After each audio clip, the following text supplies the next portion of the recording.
The whisper reached Harriet Thorne before the music stopped. "Did you see? The Duke is coming this way." Her stomach dropped, not toward the glittering circle of debutantes, not toward her sister who laughed beneath the chandeliers like sunlight, toward the shadows. Toward her. Harriet pressed herself closer to the ivy-wrapped column at the edge of the Countess of Petton's ballroom. It was the place she always stood, half hidden, half forgotten. Her gown, dull pewter, deliberately lifeless, blended almost perfectly with the wallpaper behind her. She had chosen it with care. A color no one remembered, a color that vanished beneath candlelight. For 8 years, Harriet Thorne had cultivated the art of disappearing, and she had become excellent at it, which was why the sight unfolding across the ballroom felt like some terrible mistake. Because Alastair Cavendish, the Duke of Northcliffe, was walking directly toward her. The crowd parted before him. Men stepped aside. Women lowered their fans. Whispers rippled like wind through silk skirts. The coldest duke in England did not cross ballrooms without purpose. He did not pursue women. He certainly did not seek out the daughter of a minor baronet who had long ago been declared socially invisible. Harriet's pulse began to hammer. He must be going somewhere behind me. But he did not turn, did not slow, did not look away. His gaze remained fixed on her face with an intensity that made her breath catch painfully in her throat. 8 years ago, she had still believed someone might look at her like that. 8 years ago, she had been 17. And foolish. The memory struck her like a blade. The Bancroft ball, the laughter, Lord Christopher Ashby bowing mockingly before 300 guests and announcing loudly that dancing with Harriet Thorne was like dancing with a piece of furniture. The room had roared. Her mother had slapped her later in the carriage. "You humiliated us," Lady Meredith Thorne had hissed. "How dare you draw attention to yourself?" After that night, Harriet learned a lesson that society taught cruelly and well. A woman who failed to charm the room quickly learned to vanish from it too. So she changed. Darker gowns, severe hair, quiet corners. No dancing, no laughter, no hope. 8 years of silence had made her nearly perfect at being overlooked. Until tonight, because now the Duke of Northcliffe stood before her, close enough that she could smell sandalwood and winter rain. Close enough that the warmth of his presence made the cold marble column behind her feel suddenly distant. Up close, he was even more intimidating than rumor suggested. Tall, severe, his gray eyes sharp as winter storms. A faint scar cut across the edge of his jaw. For a moment, neither of them spoke. The ballroom had begun to quiet. People were watching. Of course they were watching. The most powerful bachelor in England was standing before Baum, the most forgettable woman in London. Then the Duke leaned closer. So close his voice brushed the shell of her ear.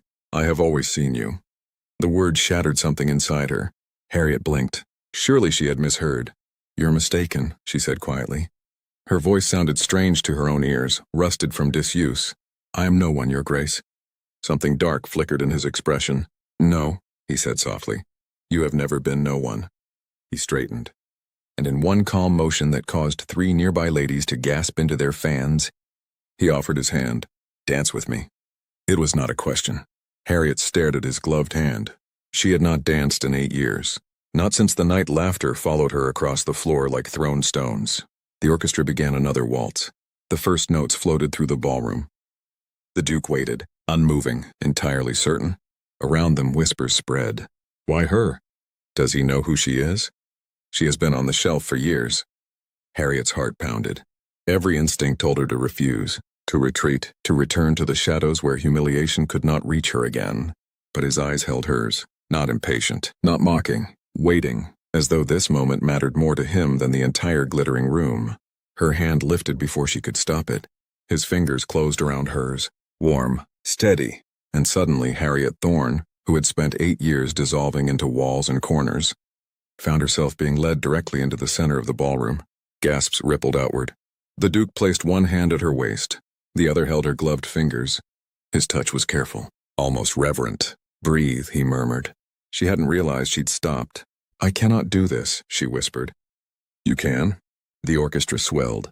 The dance began, and Harriet discovered something impossible. Her body remembered. Step. Turn. Step. The Duke moved with controlled precision, guiding her effortlessly through the waltz. But he never once looked away from her face. Not once. "You are wondering why," he said quietly. "Yes, I will tell you," he replied. "Not tonight." That hardly seems fair. No, he agreed calmly. It isn't. The music spun around them. Candles blurred. Silk rustled. The entire ballroom watched. How long? She asked suddenly. His jaw tightened. Since the Bancroft ball. Her breath caught. That was 8 years ago. Yes, 8 years. 8 years of invisibility. 8 years of silence. 8 years while the coldest duke in England had apparently been watching her disappear. The music ended. Applause broke around them. But Harriet barely heard it. Her heart thundered, because he was still looking at her. Still studying her as if she were the only person alive. I have waited long enough, the Duke said quietly. And Harriet realized something terrifying. The look in his eyes was not curiosity. It was devotion. Harriet ran. The moment the applause rose around them, she pulled her hand from the Duke's grasp and fled the dance floor before her courage failed completely. Gasps followed her retreat. Fans snapped open. Whispers bloomed like wildfire. But Harriet barely heard them. Her pulse roared in her ears as she hurried through the crowd, past startled guests and curious glances, toward the narrow servants' corridor she had used countless times to slip unnoticed from crowded rooms. Invisible again. Safe again. She reached the garden doors and pushed outside into the cool night air. Moonlight silvered the hedges. The distant music of the ballroom drifted faintly through the glass. Harriet pressed her back against the stone wall beside a rose arbor and forced herself to breathe. 8 years. 8 years, he had said. It was impossible. Men like the Duke of Northcliffe did not watch women like her. They certainly did not wait for them. Her hands trembled. You run very quickly for someone who claims she does not dance.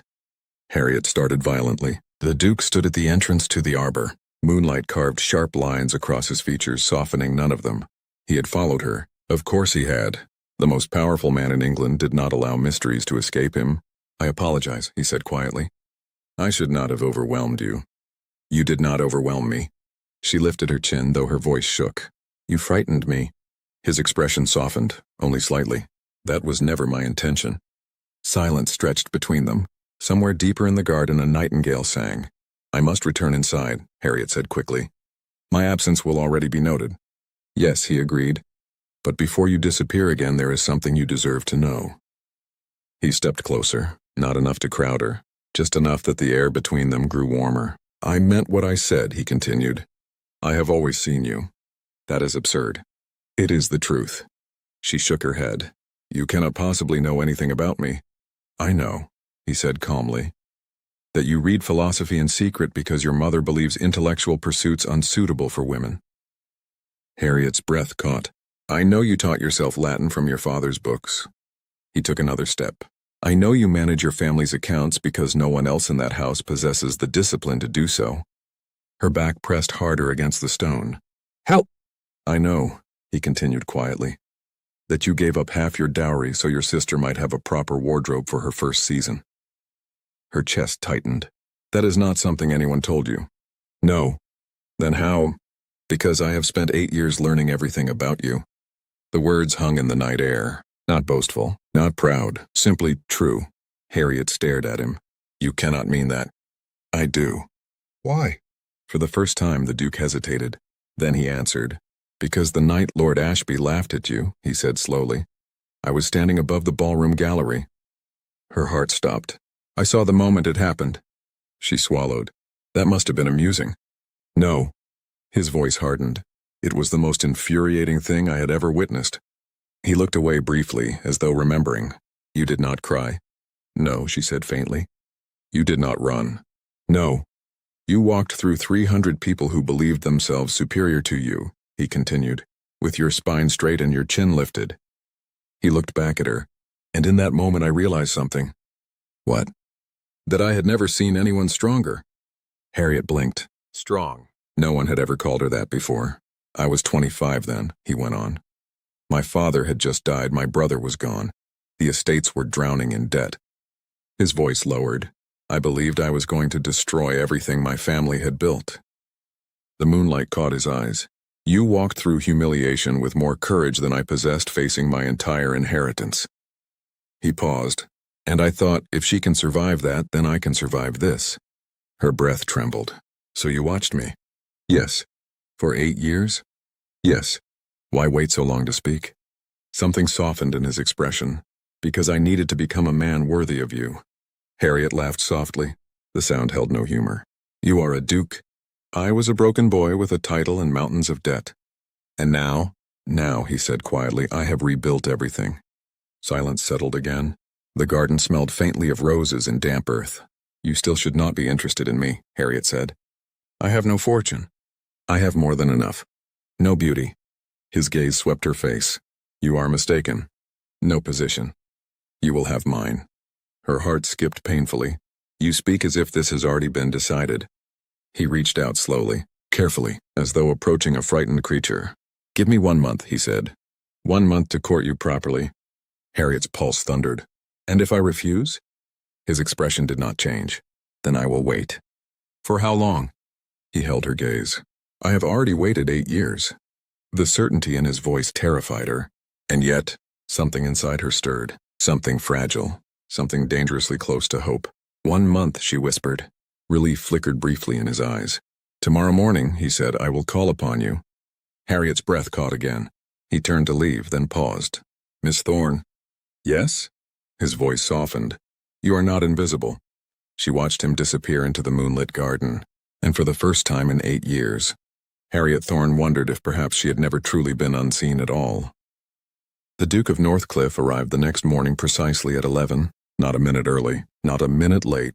His carriage, glossy black with the Cavendish crest blazing across the door, stopped before the modest Thorne townhouse with such dramatic finality that 3 neighbors immediately appeared at their windows. Inside, chaos erupted. The Duke, Lady Meredith Thorne repeated faintly. The teacup in her hand rattled against its saucer. Yes, my lady, the butler said carefully. His Grace requests Miss Harriet. The room fell silent. Dorothea looked delighted. Lady Meredith looked as though she had swallowed a lemon. Harriet simply stood there, stunned. He must be mistaken, her mother said briskly. Dorothea is right here. I am not mistaken. The voice came from the doorway, deep, controlled, entirely confident. The Duke of Northcliffe had entered the drawing room. Lady Meredith nearly rose from her seat so quickly she tipped the tea table. Your Grace. His bow was polite but minimal. His attention never left Harriet. Miss Thorne. Harriet felt suddenly aware of everything. Her plain gray dress, her tightly pinned hair, the fact that the most powerful bachelor in England was looking at her as if she were the only person present. My daughter Dorothea, Lady Meredith began eagerly. I have already met Miss Dorothea, the Duke said calmly. Dorothea curtsied, hiding a smile. I'm here for Miss Harriet. The silence that followed could have cracked glass. Lady Meredith blinked. You wish to speak with her? I wish to take her driving in Hyde Park. Harriet's heart jolted. Her mother's face tightened instantly. A chaperone will be required, of course. Certainly. The Duke glanced at Dorothea. Miss Dorothea would be welcome to join us. Dorothea brightened. Lady Meredith looked faintly murderous. 10 minutes later, Harriet found herself seated across from the Duke in his carriage. Dorothea sat beside her like an enthusiastic conspirator. Outside, London rolled past in a blur of spring sunlight and polished carriage wheels. Inside, the air felt strangely electric. You truly came, Harriet said quietly. I said I would. That hardly means most men do. His mouth curved faintly. I am not most men. Dorothea leaned forward eagerly. I must say, Your Grace, all of London is speaking about last night. Is it? Oh, yes. She lowered her voice dramatically. They say the cold Duke of Northcliffe has finally chosen a bride. Harriet flushed crimson. That is ridiculous. Is it? Dorothea asked sweetly. The Duke watched Harriet carefully. I have chosen someone, he said quietly. Her pulse skipped. Have you? Yes. Dorothea gasped softly. Harriet tried very hard not to look at him. They reached Hyde Park moments later. The carriage stopped beside the tree-lined path. The Duke stepped down first and offered his hand. This time Harriet did not hesitate before taking it. The warmth of his fingers sent an unfamiliar tremor through her. Dorothea followed cheerfully. They began walking beneath the budding spring trees. You read Kant, the Duke said suddenly. Harriet blinked. Excuse me? Kant. Your copy of Critique of Pure Reason is heavily annotated. Dorothea stared. You read Kant? Harriet's ears burned. It was curiosity. I found your notes brilliant. She stopped walking. You read my notes? His expression remained calm. I borrowed the book. You stole my book. I returned it. Dorothea burst into laughter. Harriet stared at him in disbelief. You truly have been studying me. For 8 years. His tone carried no embarrassment, only certainty. She resumed walking slowly. You do realize that sounds rather alarming. Yes, and yet you say it so calmly. Because I have never lied to you. The path curved through the park. Birdsong drifted through the branches. Carriages rolled quietly along the road nearby. For a moment, the three of them walked in silence. Then Dorothea suddenly slowed. Oh dear. Harriet looked back. What is it? I appear to have twisted my ankle. The Duke's brow lifted slightly. Shall I call the carriage? Oh no, Dorothea said quickly. I will sit here on this bench until you return. Harriet blinked. You cannot sit here alone. I insist. Dorothea gave her a meaningful look. You and his grace should finish your walk. And before Harriet could protest further, her sister settled onto the bench with suspicious enthusiasm. The Duke watched the exchange with mild amusement. She is very loyal, he said quietly. Harriet sighed. Yes. They continued walking, now alone. The silence between them felt heavier. You are afraid, he observed. I am cautious. Because you believe this will end? Yes. He stopped walking. Harriet turned to face him. The sunlight caught in his gray eyes. Harriet, he said quietly. I did not wait 8 years to lose you in 8 days. Her heart stumbled. You speak as though the outcome is inevitable. It is. His voice softened. You simply have not realized it yet. And Harriet felt the first dangerous crack appear in the careful wall she had built around her heart. The crack in Harriet's carefully guarded composure widened 3 days later. Not because of the Duke, but because of her mother. The afternoon sunlight filtered through the tall windows of the Thorne drawing room as Harriet sealed a letter addressed to the Duke of Northcliffe. Their courtship had settled into an unusual rhythm. Morning walks, afternoon conversations, occasional debates about philosophy that left Harriet breathless with excitement. He listened to her, not politely, not indulgently, but with genuine interest, as though her mind were something rare and valuable. No one had ever done that before, which was why her mother's voice slicing through the quiet room struck like ice. Dorothea will accompany you today. Harriet froze. Mother? Lady Meredith sat at the writing desk with the posture of a general preparing for battle. I think His Grace has spent quite enough time distracted by novelty. The word stung. Novelty? Harriet repeated. Yes, Lady Meredith said crisply. Your peculiar appeal. Dorothea stiffened across the room. Mother. Hush, Dorothea. Lady Meredith turned to Harriet. You must understand something, my dear. Dukes do not marry women like you. Harriet felt the familiar cold weight settle in her chest. Women like you. She knew exactly what that meant. Plain, invisible, forgettable. Lady Meredith continued smoothly. His Grace has clearly been intrigued. Mother, Dorothea said sharply. But intrigue fades. Her mother's gaze sharpened. Once he spends proper time with your sister, he will remember what a suitable bride actually looks like. Silence crashed into the room. Harriet's stomach tightened painfully. Very well, she said quietly. Dorothea spun toward her. Harry, you cannot be serious. It does not matter, Harriet said. But it did, because something fragile had begun growing in her chest during the past week. Hope. And hope was a dangerous thing for someone who had survived by expecting nothing. The Duke arrived 15 minutes later. Lady Meredith greeted him with exaggerated warmth. Your Grace, how delightful. He bowed politely. Then his eyes found Harriet. The room disappeared. For a moment they simply looked at one another, until Lady Meredith spoke again. My younger daughter will accompany you today. Dorothea gave him an apologetic look. The Duke studied Harriet carefully. Miss Harriet, he said quietly. Is that your wish? The question surprised her. No one had ever asked what she wanted before. Yes, she said after a moment. His expression did not change, but something thoughtful flickered behind his eyes. Very well. They left together moments later. The carriage ride felt tense. Dorothea attempted cheerful conversation. The Duke responded politely, but Harriet could feel the undercurrent of tension humming through the small space. Finally, the Duke spoke. Your mother believes I will choose your sister. Dorothea looked mortified. Harriet closed her eyes briefly. Yes. Does she also believe I am blind? Dorothea coughed. Harriet tried not to smile. I assure you, he continued calmly, Miss Dorothea is very charming. Dorothea brightened. Thank you, Your Grace. But she's not the woman I came for. His gaze returned to Harriet. The carriage suddenly felt very small. Dorothea stared between them. Oh! They arrived at Lady Whitmore's garden party shortly afterward. Spring roses filled the air with perfume. Guests wandered along gravel paths beneath flowering arches. And for the first time since their courtship began, Harriet noticed something unsettling. People were watching them. Not ignoring her. Watching. Studying. Whispering. The Duke walked beside her with quiet authority. His hand occasionally brushed hers. Each touch sent warmth racing through her, until another voice interrupted. "Miss Thorne." Harriet turned. Lord Henry Blackwood stood before them with a confident smile. He bowed. "Allow me to introduce myself." The Duke's posture shifted subtly. Protective. Alert. "Lord Blackwood," Harriet said politely. "I was hoping you might grant me a walk through the rose garden." Before she could answer, "Miss Thorne is already engaged." The Duke's voice was calm, but cold. Blackwood chuckled. "Surely you do not intend to monopolize the lady's attention, Northcliffe." "I do." The word fell like steel. The surrounding guests went silent. Blackwood's smile faltered. "That hardly seems fair."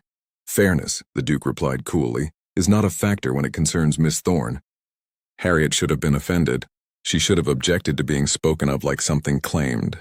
Instead, her heart raced, because the look in his eyes was unmistakable, possessive, fierce, and utterly certain. Blackwood muttered an apology and withdrew. The Duke exhaled slowly. "My apologies," he said to Harriet. "I should not have spoken for you." She looked up at him and smiled. "I rather enjoyed it."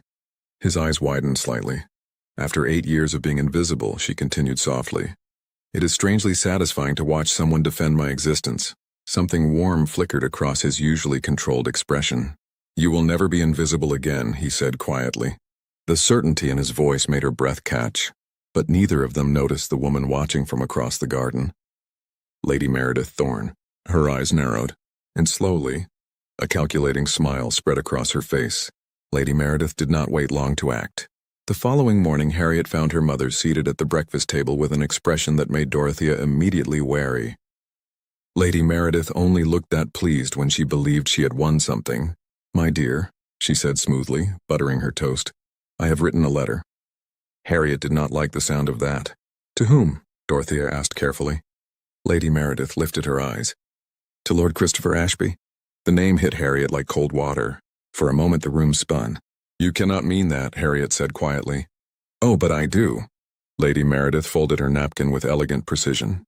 "I thought it might be helpful for His Grace to hear the truth about your unfortunate debut season." Dorothea pushed back her chair sharply. "That was 8 years ago." "Yes," Lady Meredith said calmly, "which makes it all the more believable." Harriet's hands trembled. "What exactly have you told him?" "Nothing yet," her mother replied lightly, "but Lord Ashby remembers the evening very well." The memory returned like a bruise. The crowded ballroom, Ashby's cruel laughter, 300 people watching her humiliation unfold. "You know perfectly well what happened," Harriet whispered. "Yes," Lady Meredith said. "You embarrassed yourself." "That is not what happened." "Perception," Lady Meredith said coldly, "is what matters in society." Dorothea stood abruptly. "Mother, this is monstrous." "Monstrous?" Lady Meredith's smile sharpened. "What would be monstrous is allowing Harriet to trap the Duke of Northcliffe into marriage." Harriet's chest tightened. "You truly believe he is trapped?" "I believe," Lady Meredith said calmly, "that he will come to his senses soon enough." Dorothea stared at her in disbelief. "You would destroy Harriet's reputation to prove yourself right?" "If necessary." Silence fell.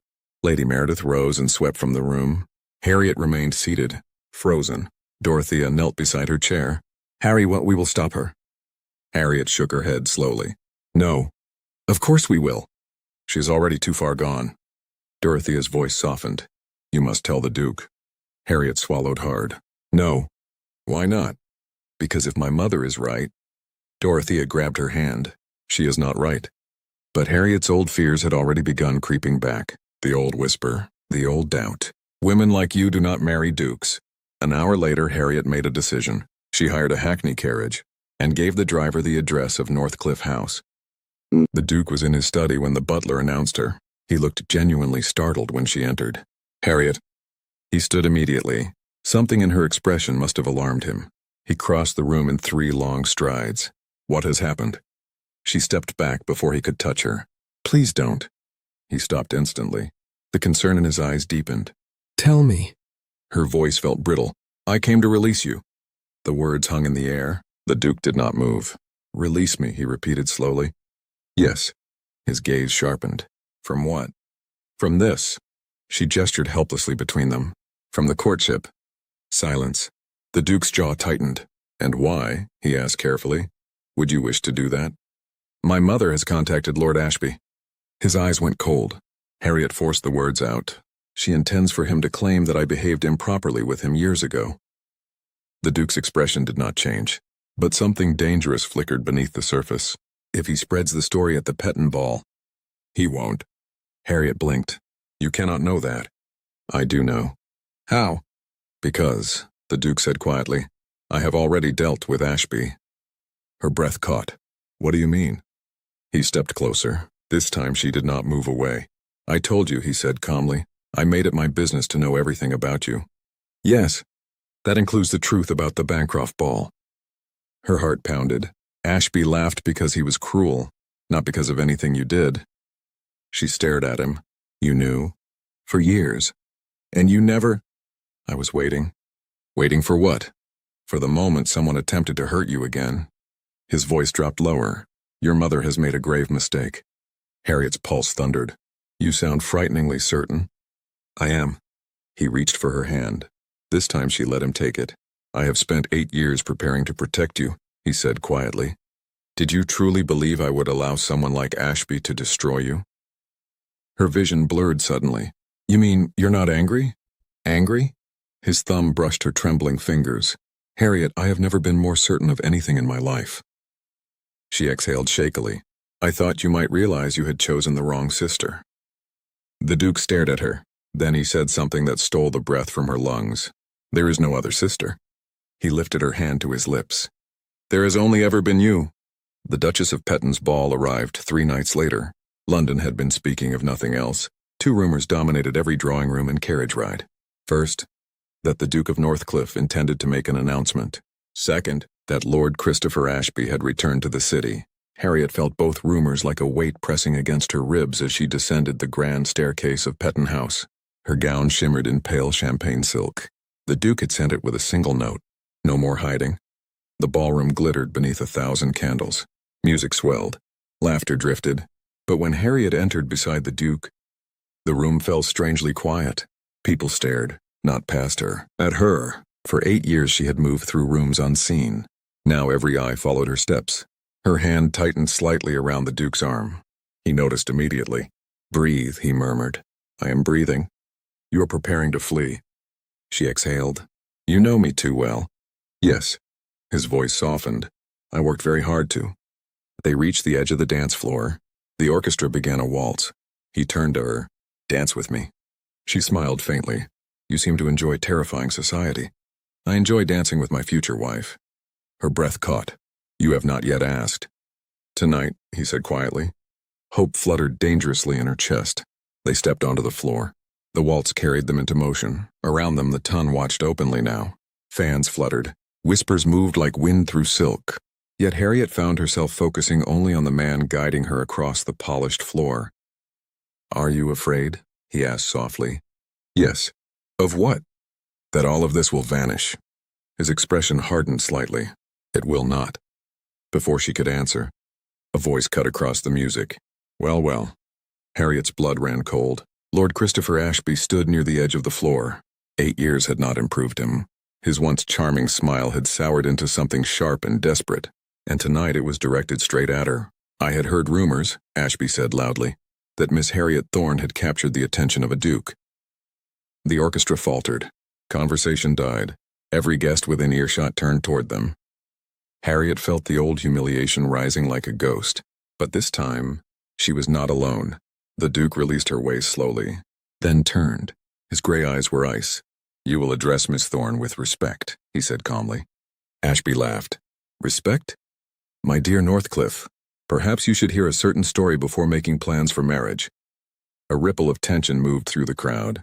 Harriet felt the Duke's hand find hers. Steady, grounding. Ashby stepped forward. 8 years ago, Miss Thorne attempted to secure my attentions rather aggressively. That is enough." The Duke's voice cut through the room like steel. Ashby sneered. "Truth can be uncomfortable." "Truth," the Duke said quietly. is precisely what we will discuss. He stepped forward. The ballroom seemed to shrink around them. I have spent 8 years investigating Lord Ashby's financial affairs, the Duke continued. Ashby blinked. What? I am certain our guests will find the details fascinating. The room held its breath, particularly the gambling debts, the Duke said calmly, and the forged signatures. Ashby's face drained of color, and the rather desperate arrangement he recently made with Lady Meredith Thorne. Gasps rippled through the crowd. Across the ballroom, Harriet saw her mother go pale. Ashby sputtered. You cannot prove. I already have. The Duke produced a folded document. My business associates now hold every debt you owe. Ashby's voice shook. You wouldn't dare! I already did. Silence fell like a curtain. You have 2 choices, the Duke said quietly. You may apologize to Miss Thorne for the lies you intended to tell tonight. He paused.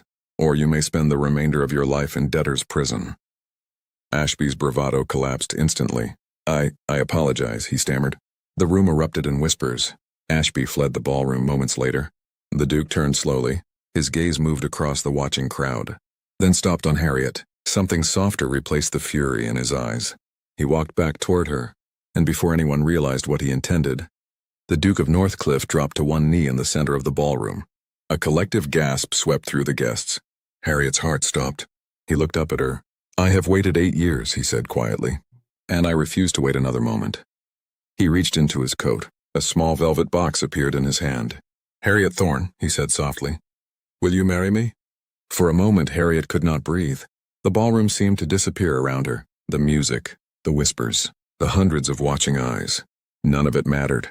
Only the man kneeling before her. Alistair Cavendish, the Duke who had waited 8 years, the man who had seen her when the world refused to look. His gray eyes held hers steadily, not demanding, not pressuring, simply waiting, as though he would kneel there forever if necessary. Harriet felt something inside her shift. 8 years ago, she had stood in a ballroom surrounded by laughter. 8 years ago, she had believed that humiliation defined her. But now, the same world watched again, only this time the silence held something different. Hope.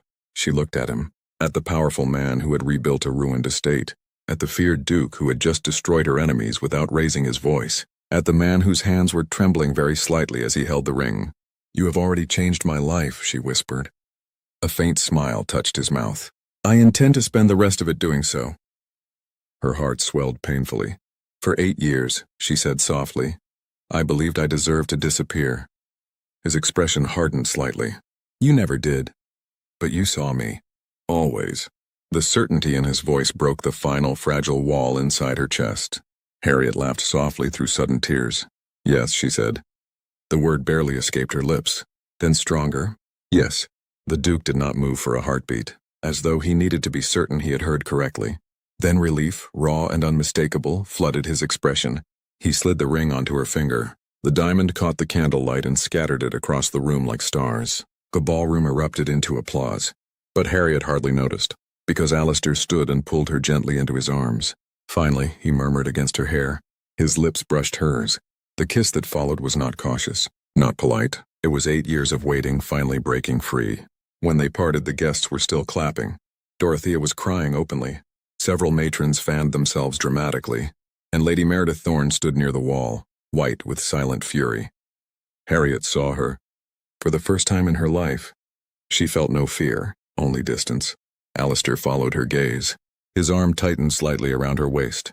She has no power over you anymore, he said quietly. Harriet nodded. I know. The orchestra began playing again. The Duke took her hand. One more dance, he said softly, before you become the future Duchess of Northcliffe. She smiled. Your obsession is showing again. It never stopped. They stepped onto the floor. The waltz carried them through the candle-lit room. This time Harriet did not worry about whispers.